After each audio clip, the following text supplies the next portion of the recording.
Hola hermanos, Dios me los bendiga, buenos días. Qué bueno es nuestro Dios. Nuestro Dios es sumamente bueno. Sí, creo que después de experimentar que ya estábamos todos aquí y de repente nos volvimos a ir y ahora volvemos a estar aquí, me da esta sensación o me da un sentido de agradecimiento al Señor, porque en realidad, como ese corito que acabamos de cantar lo dice, el Señor ha sido fiel, el Señor nos ha guardado, el Señor nos ha traído de vuelta, el Señor nos tiene juntos, y la iglesia está diseñada para eso, para estar juntos en comunión, en armonía, como un solo pueblo lavado por la sangre del Cordero, y qué mejor momento, un domingo en la mañana donde le podemos adorar. Así que damos gracias al Señor por lo que ha hecho y por lo que sigue haciendo. Vamos a abrir nuestra Biblia. Comenzamos a estudiar el Salmo 32 la semana pasada para los que estuvieron. Y para los que no estuvieron, vamos a hacer un resumen breve.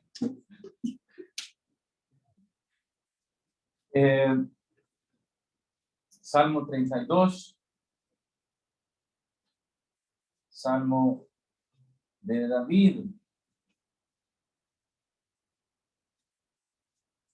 La semana pasada estuvimos estudiando desde el versículo 1 hasta el versículo 5 y vimos o hablamos cómo el pecado o cómo la escritura nos enseña o cómo nos presenta el ejemplo de la vida de David, cómo el pecado nos roba el gozo de la salvación, cómo el pecado o una acción repetitiva, la cual nosotros en esta cultura moderna le podemos dar cualquier nombre menos pecado, puede convertirse en un patrón en nuestra vida, puede convertirse, nosotros le decimos en un hábito y parece que queremos disfrazar con la palabra hábito, cuando en realidad, así como el Señor le llama, si el Señor dice que algo es pecado, nosotros deberíamos de llamarle pecado, sin ponerle azúcar encima.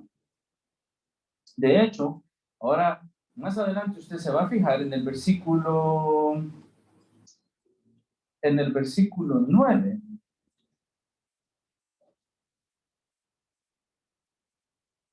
Perdón, en el versículo 8.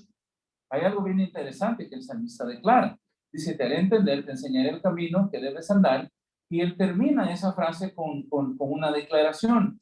Sobre ti fijaré mis ojos. Esa frase, sobre ti fijaré mis ojos, sería mejor traducida algo como yo te he de enseñar a ver como yo veo, o yo te voy a enseñar a ti a desarrollar mi visión. ¿Por qué les digo eso? Bueno, porque a través de lo que hemos estado hablando, lo que hablamos la semana pasada, cómo el hombre puede querer ocultar su pecado, cómo el hombre puede querer cambiar el significado al pecado, la Biblia nos enseña de que eso produce adentro del cristiano, según el versículo 3, produce una destrucción para nuestro ser. Está dañando nuestro interior. Mira el versículo 3. Mientras callé, o mientras yo me mantuve callado y mi pecado estuvo ahí presente, mis huesos envejecieron. Comencé la frescura de mi vida, la frescura de mi corazón, la frescura de mi relación hacia el Señor se comenzó a desvanecer.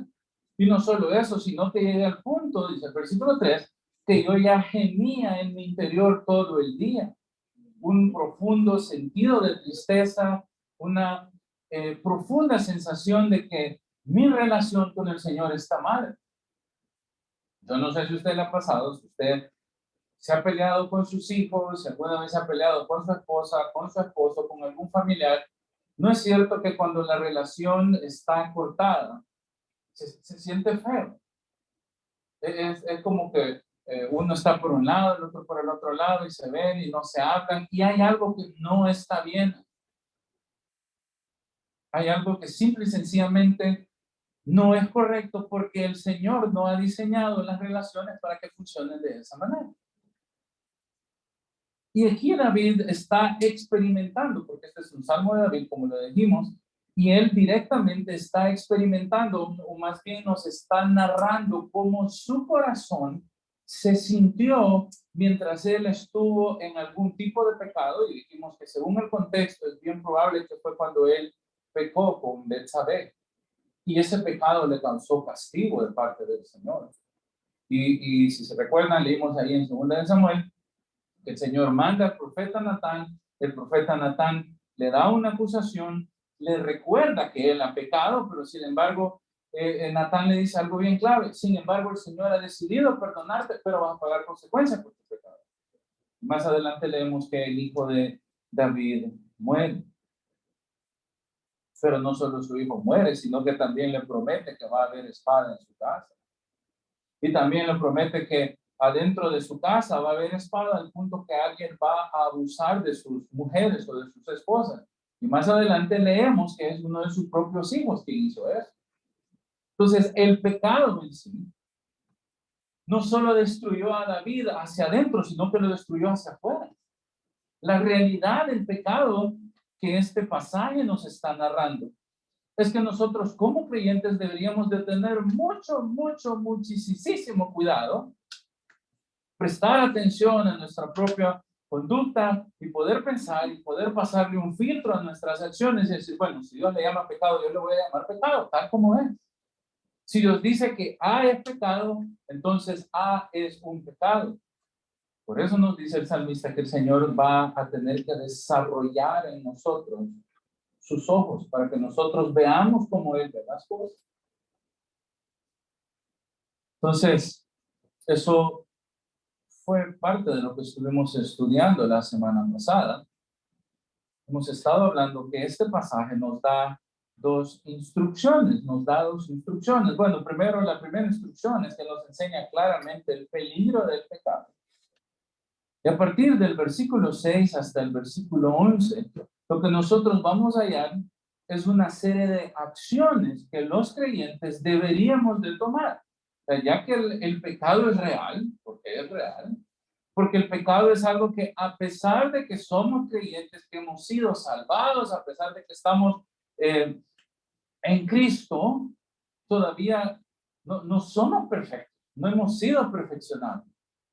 Todavía estamos en un proceso en el cual el Señor nos está santificando, en el cual el Señor tiene que desarrollar sus ojos en nosotros, a donde tenemos que caminar en santificación en una forma progresiva. Cada día el Señor está formando a Cristo en nosotros. En Romanos capítulo 8, el propósito de nuestra salvación, según la Escritura, es para que nos parezcamos en esta vida a Cristo. Y si nos vamos no pareciéndonos mucho a Cristo, la realidad de la Escritura es que el Señor nos va a conformar a la imagen de Cristo. Pero mientras tanto, ese debe de ser el caminar. Entonces, el salmista del versículo 6 al versículo 11 nos va a dar una serie de instrucciones o una serie de acciones que nosotros podríamos tomar para que nuestro caminar en esta tierra sea más fácil, para que nuestro día a día delante del Señor, para que nuestra vida pueda ser una vida que está llena de gozo, para que no andemos como esos cristianos que hacen la broma algunos, así como cuando las niñas o los niños se acuerdan, cuando usted iba al colegio, bueno, ya hace años, ¿no? Agarraba la florcita y decía, ¿me quieren? No me quieren. ¿Me quieren? No me quieren. Sí me quieren, ¿se acuerdan? Pero de repente, ¿me quiere? No me quiere, y pasaba algún compañero ahí malvado y le destruía la flor. No te quiere, entenderlo.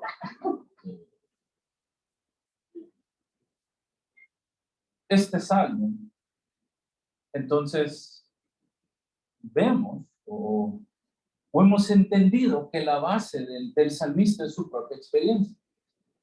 Él lo vivió, él lo experimentó. Él de alguna manera incluso está confesando cómo fue su experiencia con el pecado. Está diciendo, bueno, yo me puse mal, estuve bien dañado por el pecado. parece que el Señor, según el versículo 4, estaba en mi contra. La idea de que se agravó sobre mí su mano es que el Señor estaba oponiéndose a David y no pudo hacer nada más que llegar al punto donde él ya no soportó y tuvo que declarar su pecado, dejar de encubrir su maldad, tuvo que venir delante del Señor, no porque el Señor no sabe nuestros pecados, sino porque parece que acá la idea es que el Señor espera que nosotros vengamos delante de Él de una manera limpia, decirle, Señor, esto soy, esto pasó, esto hice, perdona. ¿Acaso Dios no sabe? Sí sabe, si el Señor le mandó a Natán. Natán sabía el pecado de David. Entonces, no era como que el Señor, uy, pecó David, ¿qué pasó? Le mandó un profeta para decirle, mira, acordate lo que hiciste. Él pensó que el Señor quizás no iba a decir nada, pero él necesitaba venir delante de la presencia del Señor, en el versículo 5, y dice, bueno, yo dije o expresé, tengo que confesarle mis transgresiones al Señor. No puedo continuar en este estilo de vida, no puedo seguir repetitivamente cayendo en lo mismo una y otra y otra y otra vez. Y termina ahí el versículo 5 diciendo, tú me perdonaste la maldad de mi pecado. Por eso regresamos al versículo 1. Una vez que él confesó su pecado, una vez que dejó de sentir esa carga de sus huesos, de su gemir, es entonces que él regresa al versículo 1 diciendo, bendito es aquel cuyos pecados han sido cubiertos. La verdadera satisfacción del salmista está en que ahora tiene una relación correcta para con el Señor. Él ya no está en angustia, él ya no está preocupado. La fuente de su felicidad es específicamente que ahora él está en una plena relación con el Señor. Y por eso él dice, ese hombre que es perdonado es el que verdaderamente es feliz. Aquel a quien el Señor no lo está empujando, aquel a quien el Señor no lo está culpando de su maldad. Así que David pasa después de su experiencia y ahora nos va a contar a nosotros. Así que mis queridos hermanos cristianos del siglo XXI, David dice algo. Ahora yo les voy a contar porque yo ya lo viví, porque yo les estoy hablando de la experiencia, porque yo ya sufrí, porque yo ya sentí el dolor espiritual de estar lejos de mi Dios, lejos de mi relación para con Dios. Y ahora yo te voy a enseñar algunas instrucciones de cómo probablemente tú deberías de vivir delante de Dios. Entonces, primero léalo conmigo, fíjese. Versículo 6 en adelante. Por eso, o sea, a razón de todo lo que acaba de pasar, por esta causa, orará a ti todo santo en el tiempo que puedas ser hallado. Ciertamente en la inundación de muchas aguas no llegarán estas a él. Tú eres mi refugio. Tú me guardarás en angustia. Con cánticos de liberación me rodearás. Te haré entender y te enseñaré el camino que debes de andar. Sobre ti fijaré mis ojos. No seáis como el caballo o como el mulo sin entendimiento, que ha de ser sujetado con cabeza y con freno, porque si no, no se acercan a él. Muchos dolores habrá para el impío, mas el que espera en Jehová le rodeará la misericordia. Alegraos en Jehová y gozaos justos. Cantad con júbilo todos vosotros, los rectos de corazón. Precioso, precioso este salmo. Básicamente, lo que David pasa a hacer acá, lo que la escritura pasa a hacer es a enseñarnos 5 cosas. Él nos va a dar una serie de 5 instrucciones que están en cada uno de estos versículos. Él nos va a enseñar, por ejemplo, que nosotros primero deberíamos de tener un corazón siempre de confesión delante del Señor. Que nuestro corazón siempre debería de tener una acción de estarse confesando delante del Señor. Eso es lo que dice en el versículo 6. Por eso orará a ti todo santo en el tiempo que pueda ser hallado. El santo ha de venir delante del Señor, y esa es la idea. Luego también nos enseña que el creyente debería de cobijarse o protegerse bajo el Señor. Fíjese cómo sigue diciendo: tú eres mi refugio, versículo 7, me guardarás en las angustias, con cánticos de liberación tú me has de rodear. Versículo 8 también nos enseña que nosotros deberíamos de someternos a la enseñanza del Señor. Yo te haré entender y yo te enseñaré el camino que debes de andar. Sobre ti he de fijar mis ojos. Versículo 9 también nos enseña que nosotros deberíamos de tener una actitud de humillación debajo del Señor. Fíjense, como dice, no seas como el caballo, nos está comparando bien feo, ¿verdad? No seas caballo, en Honduras así dicen, este sí es caballo, ¿verdad? Para decirle que uno es necio. No ser personas obstinadas cuando el Señor está tratando con nuestra vida. Y por último nos enseña que nuestra actitud debe ser una actitud de adoración delante del Señor. Alegraos, cantar, gozaos delante del Señor. Entonces David, por la escritura, pasa a darnos una serie de enseñanzas que nosotros deberíamos de tener en cuenta, ya que el pecado es real, ya que no hemos sido perfeccionados, ya que estamos en esta vida, ya que caminamos continuamente, y de repente usted enciende el televisor y hay cualquier cosa para que su mente se pueda ir y usted pueda pecar. De repente usted va por la calle y ve cualquier cosa con la cual usted puede desviarse. De repente saca su celular y hoy por todos lados lo bombardean. Saca su celular y, Dios mío, no quito eso. Habla con alguna persona y a esa persona le sale, mira, ¿por qué no vamos allá? Hacemos esto. Y usted dice, está loco, que me está ofreciendo. Tantas oportunidades y tantas situaciones que se pueden presentar en nuestra vida como creyentes. David entonces nos instruye cuál debería ser nuestra manera de hacer las cosas.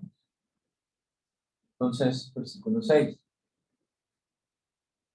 Por esto, o otra vez por el pecado, por esto orará a ti todo santo en el tiempo que puedas ser hallado. Fíjese qué curioso. Como lo primero que nos dice es, ok, tiene que orar. ¿Quién va a orar verdaderamente a Dios? Todo santo. Porque alguien que no conoce al Señor peca y peca y peca y no le importa. Porque su corazón no está transformado. Porque su corazón no tiene en cuenta obedecer al Señor. Le da lo mismo. O sea, sí, no, pero probártelo, si nadie se fija. Y cosas que parecen que son normales. Como que no pasa nada. Por eso dice él, es que el que ha de venir delante del Señor es aquel que en su corazón en realidad tiene algo diferente. Aquel que en su corazón ha desarrollado un sentido en el cual él entiende que ha sido apartado para el Señor. Y ese santo o esa persona que es un hijo de Dios puede venir, y esto me da un poco de temor, porque dice que él ha de venir en el tiempo en el que el Señor puede ser hallado. Lo cual parece sugerir que hay un tiempo en el cual el Señor no va a ser hallado. Y me hizo pensar, y tuve que repasar toda mi teología en mi cabeza, pasé trabajo pensando. Pero piensa en el pueblo de Israel. El Señor les dio años y años y años a los reyes. Arrepiente, ven al Señor, porque va a venir un tiempo en el cual el Señor no va a contestar tu oración. Y el pueblo tenía un rey, el rey vivía 40 años y ese rey vivía conforme al corazón del Señor, pero los otros 3 reyes que vivían por otros 40, 30 años eran los peores. Y todo el pueblo se iba en pos de la idolatría y hacían un montón de cosas y el Señor venía y les recordaba, hey, va a llegar un tiempo donde ya no les voy a escuchar, arrepiéntanse, por favor cambien sus maneras. Por favor, dejen de hacer esto. Por favor, no se den a ese pecado. Vuelvan a mí. Yo he sido como un marido, les dice el Señor en Isaías. Yo he sido como un marido que los ha cuidado, los saqué de la casa de esclavitud, los saqué después de andar en el desierto, y yo los he cuidado y los he hecho mi pueblo. ¿Por qué ustedes no han de obedecer? Y al final, usted sabe, si ha leído su Antiguo Testamento, usted sabe qué es lo que pasó. El Señor les dijo, estoy harto de que únicamente maten animales, sacrifiquen animales, pero su corazón no está conmigo. Así que los voy a juzgar. Luego de eso, ellos van cautivos por 70 años a Babilonia, van presos y les destruyen su pueblo, les destruyen su tierra, les destruyen su adoración. Y el Señor se cansó de esperar. Lo cual nos podría sugerir que David entiende, porque la Escritura nos enseña, de que nuestra respuesta ante nuestro pecado no tiene que ser una respuesta que espera demasiado tiempo.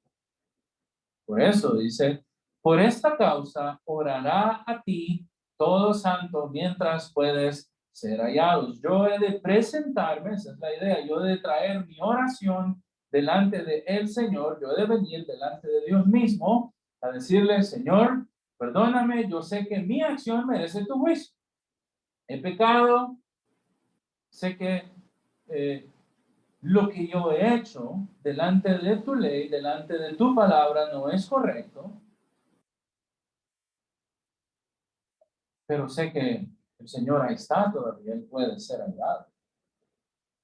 Lo que nos está llamando entonces la Escritura es a tener una disposición constante de estarnos viniendo, ok, sí, vamos a seguir pecando en esta vida, amén.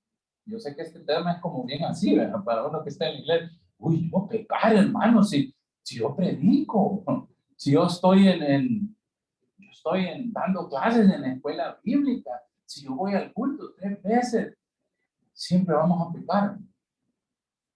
Lo que puede variar muchas veces es el tipo de pecado o el grado del pecado o a dónde hemos caído o a dónde nuestra mente nos comienza a llevar, nos distorsiona nuestra mente y perdemos el juicio delante del Señor. Y si nosotros nos dejamos mucho tiempo en eso, eso puede completamente destruirnos, que es lo que él sigue sugiriendo acá. Porque ciertamente en la inundación de las muchas aguas no llegarán estas a él.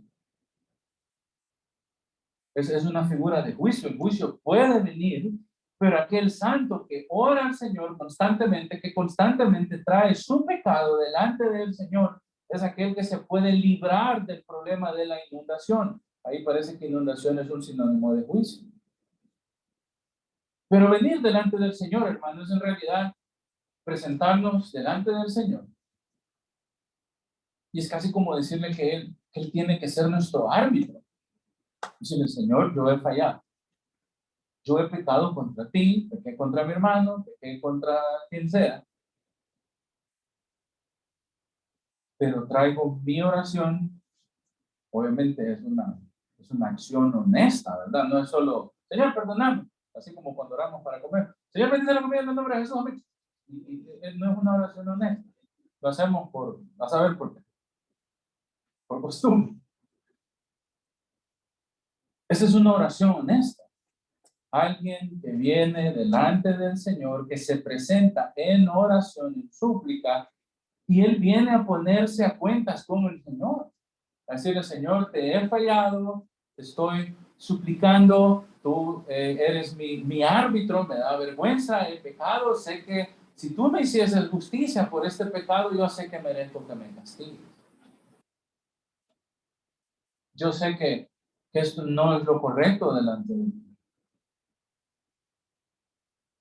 Entonces el salmista parece urgir a los cristianos a que cuando nosotros hemos caído, cuando nosotros reconocemos que hemos fallado al Señor, nuestra actitud sea una actitud de una oración y una confesión inmediata, no dejar pasar el tiempo No dejar que el pecado se amontone, porque ya vimos lo que le pasó ahí arriba. Perdió el gozo, perdió la sensibilidad, se volvió una persona dura y al final eso solo trajo sufrimiento a él y trajo malas consecuencias en su vida. Por esta causa, entonces, porque esto puede destruirnos, entonces hemos de venir delante del Señor prontamente. Debemos de venir delante de la presencia del Señor rápidamente. Y no debemos dejar que el tiempo pase. No debemos de darle larga a las cosas.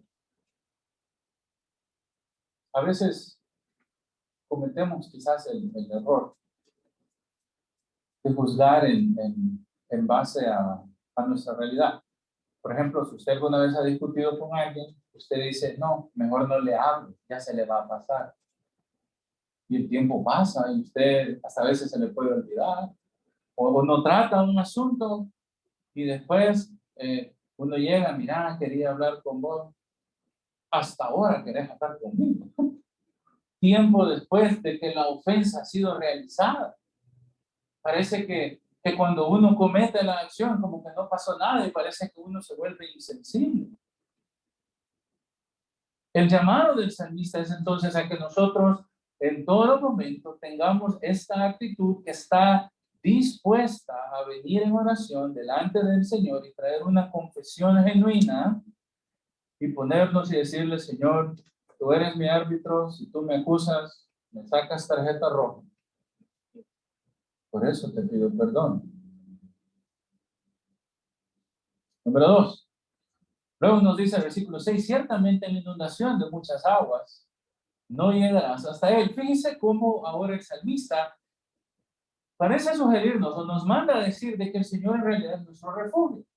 Que en vez de correr de él, en vez de irnos lejos y perder la sensibilidad por causa de nuestra maldad, lo que nosotros deberíamos de hacer es primero traer a él la oración y confesión, pero luego venir y mejor escondernos en él. Fíjese el lenguaje que él ocupa. Ciertamente en la inundación de muchas aguas no llegarán a él.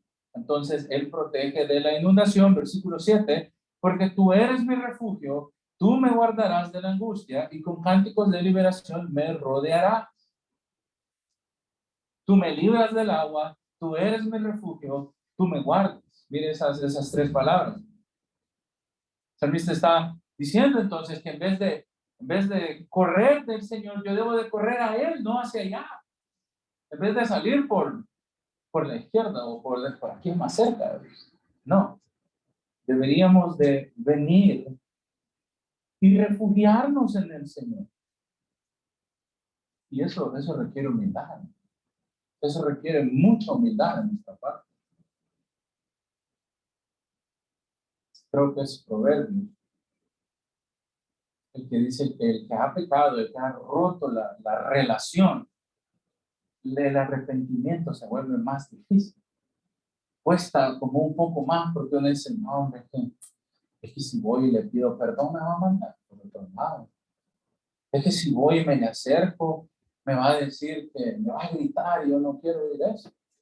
Es que si voy y yo le digo que me he equivocado, voy a pasar 3 días oyendo lo mismo y no me van a dejar de regañar. ¿Se acuerdan cuando usted era un muchacho? Qué difícil era venir delante de nuestros papás y decirle, papá, hice tal cosa. Ay, qué feo, ¿verdad? Y uno hasta busca por dónde, ¿verdad? Mire, papá, andaba con tu mamá. Ay, ya sabía yo que iba a morir. Ahí están los dos. Yo sabía que con ellos iba a morir. Mi papá me decía, ajá, vaya, ok, vamos a hablar con tu mamá, vamos a hablar de ustedes juntos. Usted sabe que cuando usted confesaba su pecado, el juicio venía. Por eso usted no quería hacerlo cuando era un muchacho. Por eso los niños se quedan callados, sus maldades, no dicen nada. Porque saben que el Padre ha de ejecutar su juicio. Pero acá, curiosamente, David nos está diciendo que en vez de correr lejos del juicio, que en vez de correr lejos del juez, nuestra actitud tendría que ser de venir a escondernos a Él como juez. Tú eres mi refugio, tú me guardarás de la angustia, con cánticos de liberación, tú me quitarás. Entonces la idea es que el pecado puede traer serias consecuencias. Ciertamente esa inundación de muchas aguas pueden ser un montón de consecuencias que el pecado trae. Ya lo leímos, y si dejamos de leer esto y nos paramos un segundo en nuestra vida práctica, entendemos que nuestros pecados tienen consecuencias reales. Tienen consecuencias reales. Y no hay palabra. Así hizo el Señor las cosas. Lo que David entonces, o lo que la Escritura nos sugiere, es que a pesar de que hemos fallado, si nosotros estamos atentos y prestos a venir delante del Señor y tener un corazón que se humilla delante del Señor, muchas veces somos prontos, el Señor puede pasar por alto la ofensa. Piénselo de una forma lógica. Si usted peca ahora y mañana hace el mismo pecado y pasado hace el mismo pecado y comienza a hacer un estilo de vida que se habitúa a pecar, o tiene una acción que usted hace una y otra y otra y otra y otra y otra y pasa el tiempo, eventualmente su pecado lo va a alcanzar. Inevitable. Va a pasar.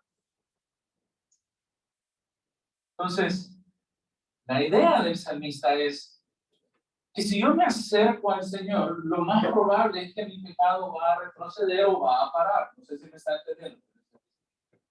Mi pecado puede encontrar un freno, porque el Señor, ya lo va a ver, el Señor está trabajando adentro de mí de alguna manera sobrenatural.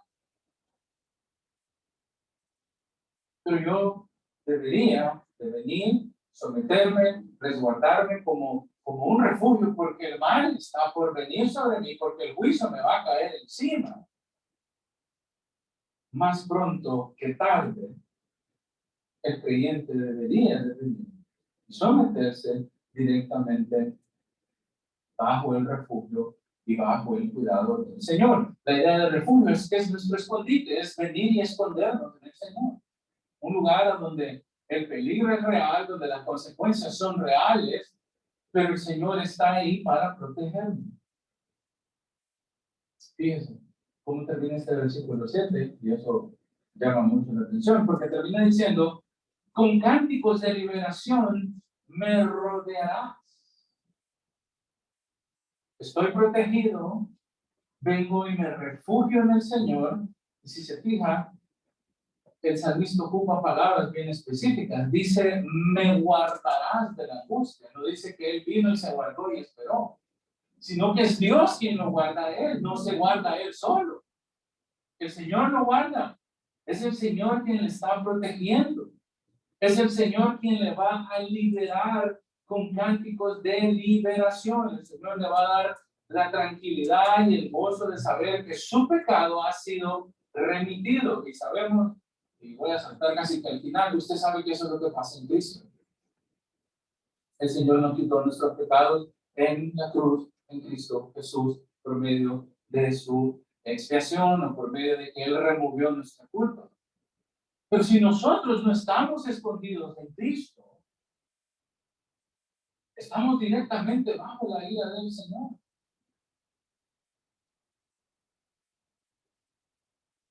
¿Qué más nos manda el salmista hacer? Versículo 8. Te haré entender y te enseñaré el camino que debes de dar. Sobre ti fijaré mis ojos. Entonces, primero nos llama a qué, hermano? A orar, ¿verdad? A venir en confesión, a venir en oración y traer nuestros pecados. Número 2, nos manda a que podamos hacer un refugio del Señor, que podamos refugiarnos en Él. Número 3, entonces, nos manda a que podamos venir y aceptar la sabiduría del Señor para nosotros. Que podamos aceptar la sabiduría que el Señor tiene para nosotros. Fíjense eso. Te haré entender. Ya que suena como que nos va a forzar a entender. Te voy a hacer entender. Si le digo a mi hijo, o entendés por las buenas, o entendés por las malas, o cómo es.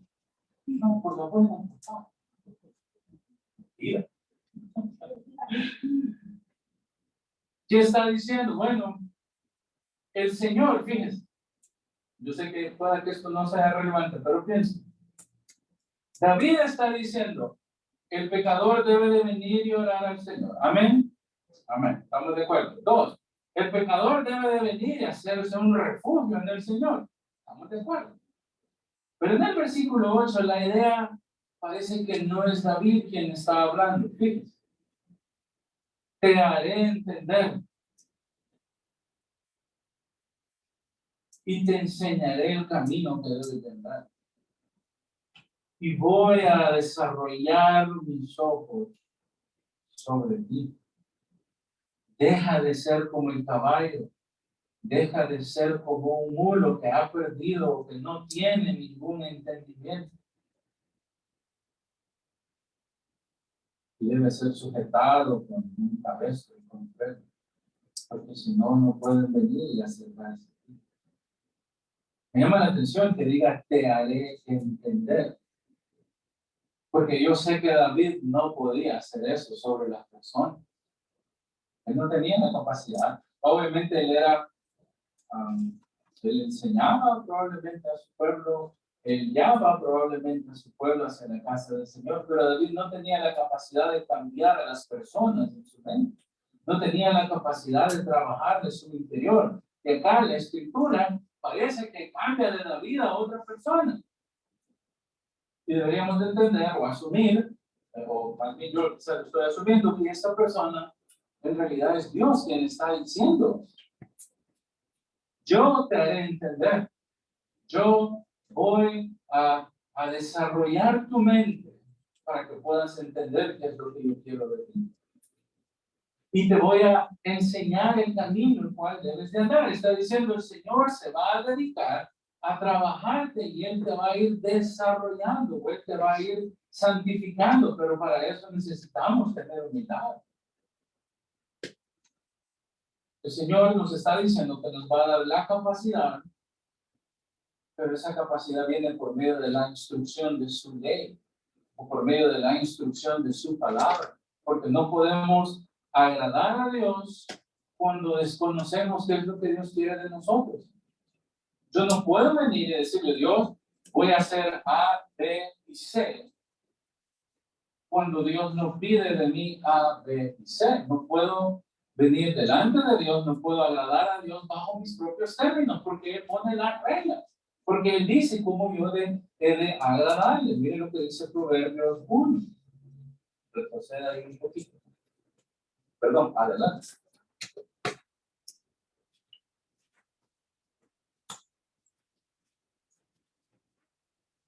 Proverbios 1. Proverbio 1 es exactamente lo que el pasaje está diciendo ahí en Salmo.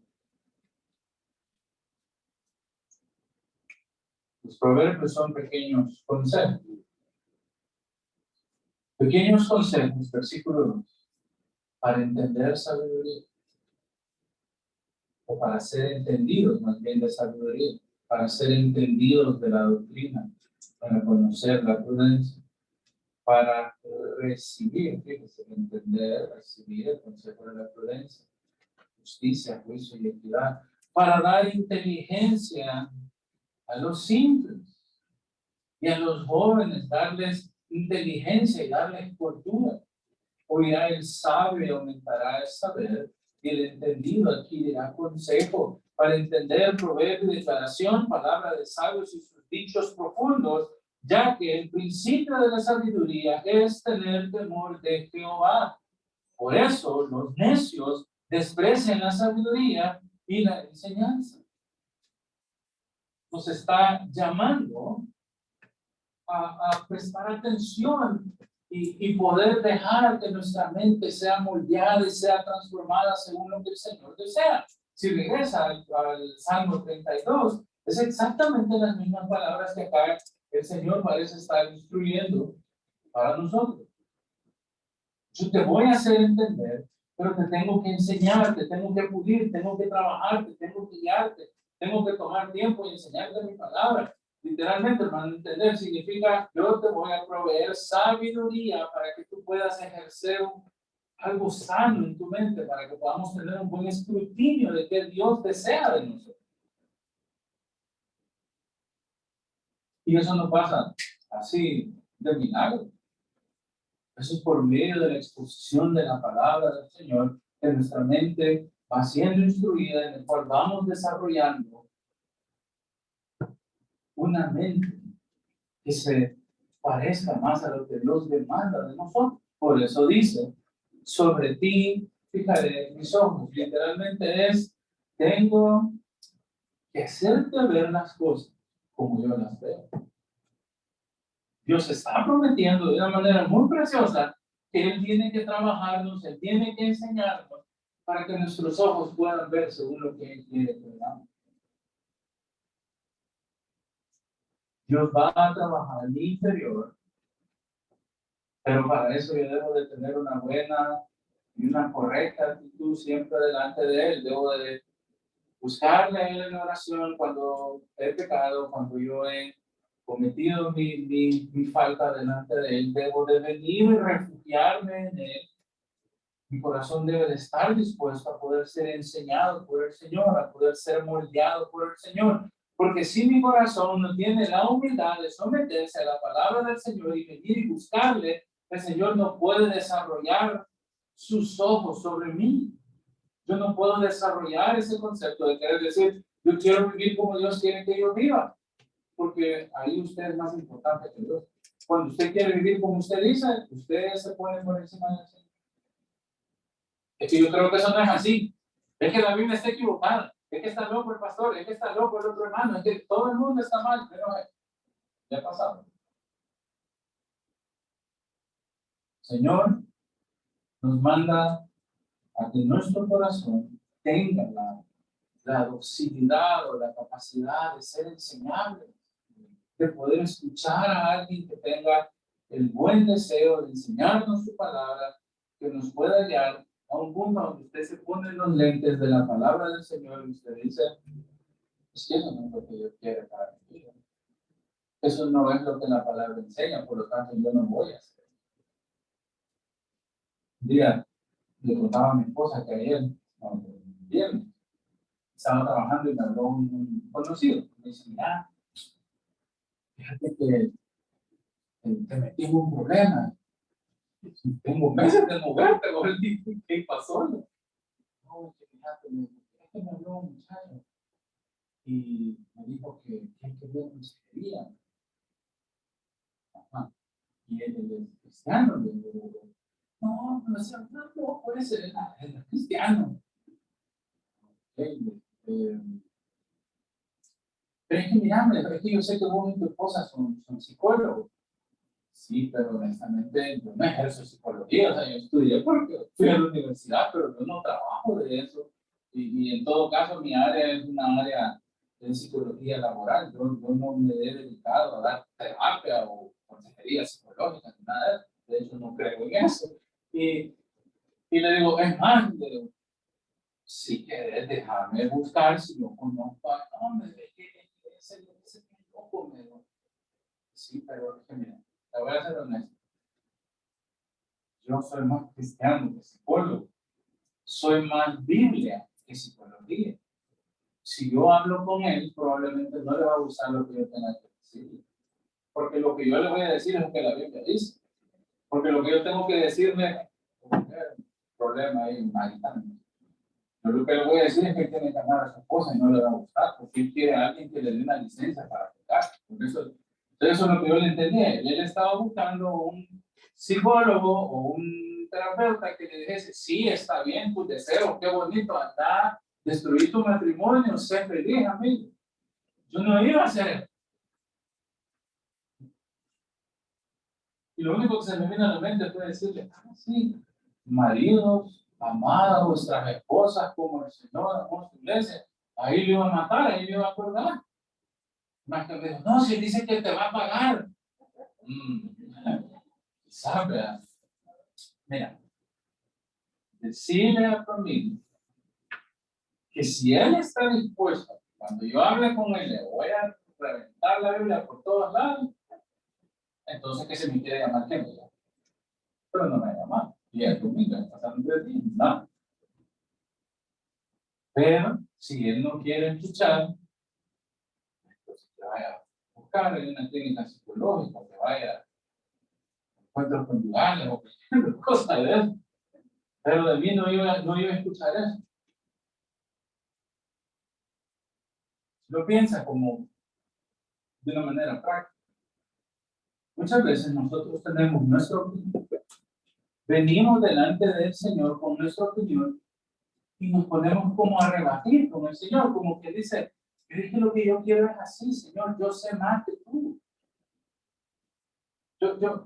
Mi deseo es más fuerte que lo que tu palabra dice, entonces tú debes de complacer mi corazón para que yo me salga con la mía. Y Dios no hace eso, hermano, eso es blasfemia pensar de que porque mi deseo pecaminoso y Dios en su amor es tan bueno que yo le voy a doblar el brazo al Señor para que el Señor permita que yo me salga con un pecado. Eso no existe.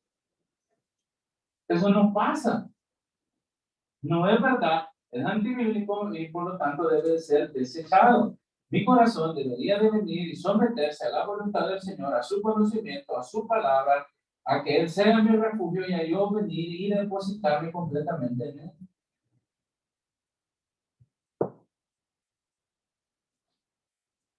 Debo entonces humillarme delante del Señor. Versículo 9. No seas como el caballo. Casi que diciendo, cuando usted quiere hacer su propia opinión, usted quiere imponer su propio criterio, somos como animalitos morales, ¿no? Animales salvajes que necesitan a alguien que los dome, o necesitan un domador, o necesitan un jinete que los jale y que les diga por dónde irse. Esa es la idea. No seas como el caballo, no seas como un mulo, o sea, sin entendimiento. ¿Por qué has de ser sujetado con cabestro? ¿Y por qué has de ser, se te tiene que poner un freno? Está diciendo, ¿por qué yo tengo que forzarte?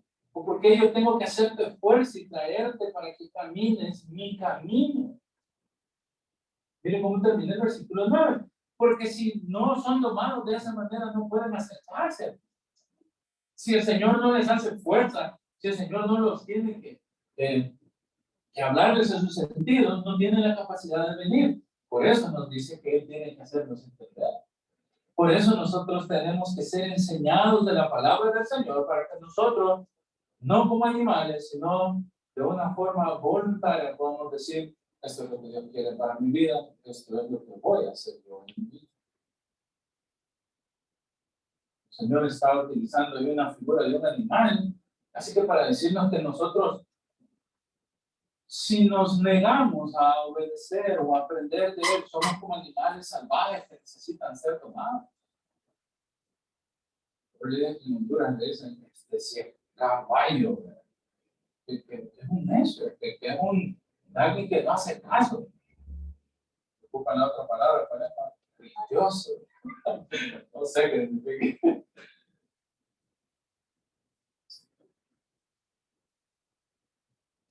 ¿Sabe? Lo peor es cómo termina este versículo. O más bien cómo comienza, ¿no? Mucho dolor habrá para aquel que es infiel. El Señor promete dolor para todo aquel que no se deja instruir. El Señor promete dolor para aquel que no se refugia en Él, para aquel que no es humilde, para aquel que no dispone su corazón y que por lo tanto está como David allá en el versículo 3, sufriendo día y noche resistiendo y peleando la mano del Señor al punto que su vida estaba seca, muriéndose, sin gozo, en un completo abismo, una completa depresión ahí, porque él está cortado de su relación con el Señor. Yo no sé si usted alguna vez ha sentido así. No sé si alguna vez ha experimentado eso. No sé si alguna vez usted hizo algo y pasó tanto tiempo pensando de que usted estaba en lo correcto y después solo le trae sufrimiento. Yo sí he estado ahí. No es algo que uno como cristiano quiera experimentar por mucho tiempo. Que usted pueda venir y sentarse a la orilla de su cama o caminando o en el bus, donde sea. Señor, Señor, Señor, y el Señor no parece ser acá. Porque estamos lejos de Él, porque nos hemos resistido, hemos puesto resistencia a su palabra y a someternos y tener un corazón dócil y queremos persistir en nuestra maldad, queremos persistir en nuestro pecado. Y el Señor nos dice, va a haber dolor para ti. Mucho dolor hay para aquel. Ahí la idea del impío.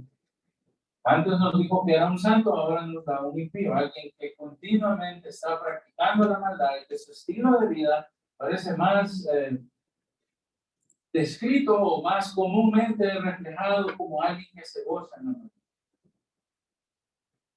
Más en espera en Jehová, versículo 10. Aquel que se somete al Señor, aquel que trae su pecado delante del Señor, aquel que toma refugio en el Señor, aquel que está aprendiendo de su palabra, aquel que trae su confesión a tiempo, le rodeará la misericordia. El Dios del pacto hace su aparición una vez más. Aquel Dios que puede perdonarnos, aquel Dios que tiene la capacidad de mirar con favor al pecador y decirle, ¿sabe qué? Te perdono, pero como Jesús le dijo a la samaritana, de ahí no peques más. Pero podemos tener una relación con el Señor. Que el Señor muestre su misericordia, hermano. Aquel que está esperando en Jehová y que se aboca al Señor estará completamente rodeado de la misericordia del Señor. Ya le he dicho, además, acuérdese de esta palabra, nunca se le olvide. La palabra es ser. ¿Cómo queso? ¿Qué es eso? Así, ¿qué ser? ¿Qué es ser? ¿Qué es ser? Repita conmigo, ¿qué ser? ¿Qué ser tengo? ¿Qué ser? Gesed significa misericordia. En el Antiguo Testamento siempre se pone como la manera en la cual el Señor se acerca a su pueblo y tiene una relación con su pueblo en el cual Él es favorable a pesar de que su pueblo le ha fallado, a pesar de que hemos quebrantado su ley. Así que, ya que hemos visto la misericordia del Señor, dice David, ya que estamos rodeados de esa misericordia, nosotros podemos alegrarnos, gozarnos, podemos cantarle al Señor. Entonces, si yo he pecado, según este salmo, si yo le he fallado al Señor, no debería de quedarme callado. Yo debería de venir y hacer mi refugio en el Señor. Yo debería de venir y confiar en la misericordia del Señor. Venir y someter mi corazón a su palabra, a su enseñanza. Humillarme completamente debajo de Él. No ser como un animalito. Y confiar y esperar en que Él me perdona. Porque cuando eso pasa, entonces yo puedo alegrarme, puedo gozarme y puedo alabar al Señor, porque ahora mi corazón es un corazón recto, porque se ha dispuesto delante del Señor. Fíjense, es muy curioso, ahí esa palabrita, alegraos en Jehová, gozaos significa alegrarte, pero alegrate más. Es como decir, alégrate en Jehová y vuélvete a alegrar mucho más en el Señor.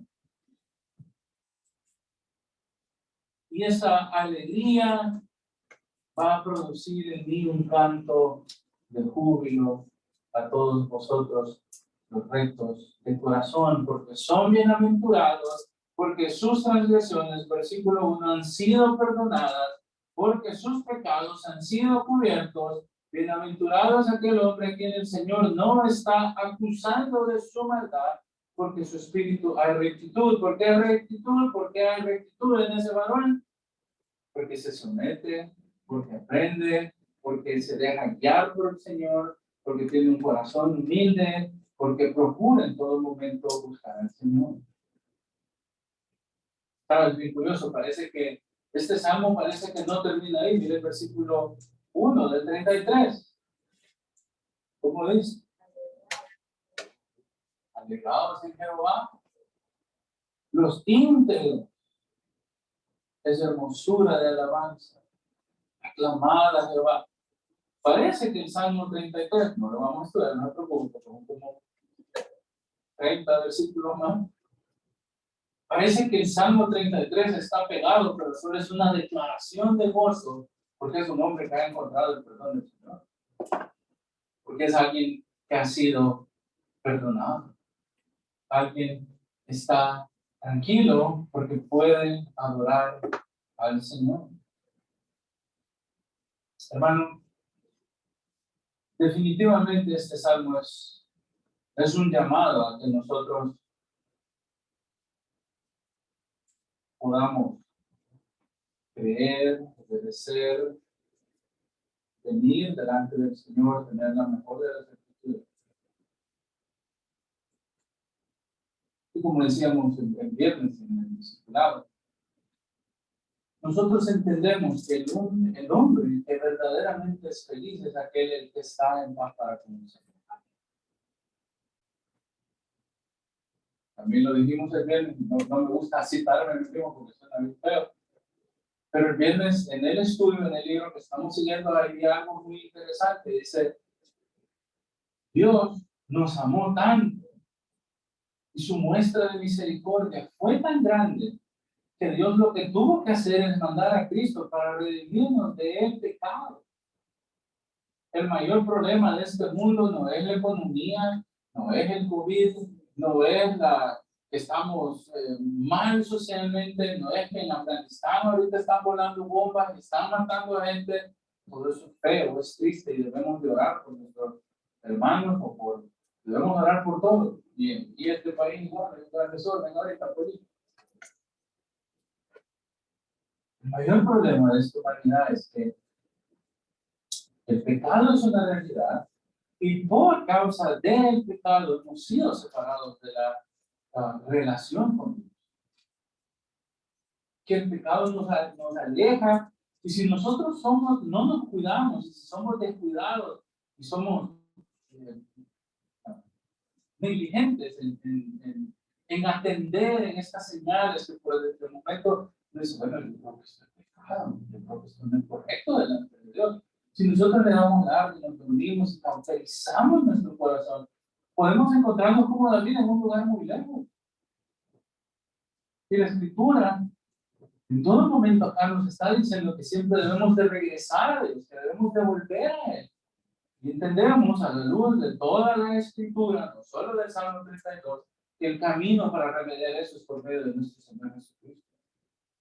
Que debemos de venir en arrepentimiento, que debemos de venir constantemente delante de Cristo y decirle, Señor, perdóname, te he fallado, te he pecado, me deposito, yo sé que tú eres mi juez, yo sé que he fallado, haz lo que quieras conmigo, pero ten misericordia. Y si usted no conoce, Señor, yo sé que en la cruz tú te entregaste por mí, por ese pecado. Y confiar en Él constantemente. Así que, siempre termina así, así que, por lo tanto, queridos hermanos, alegrémonos en el Señor, confesémonos delante del Señor y sobre todo procuremos que Nuestra salvación la llevamos con el pleno gozo, que estamos en paz completamente con nosotros. Amén. Ore conmigo. Bendito Dios, bendito Salvador. Qué preciosa oportunidad, Señor, de poder estar juntos con el pueblo. Poder venir, Señor, delante de ti, presentarnos,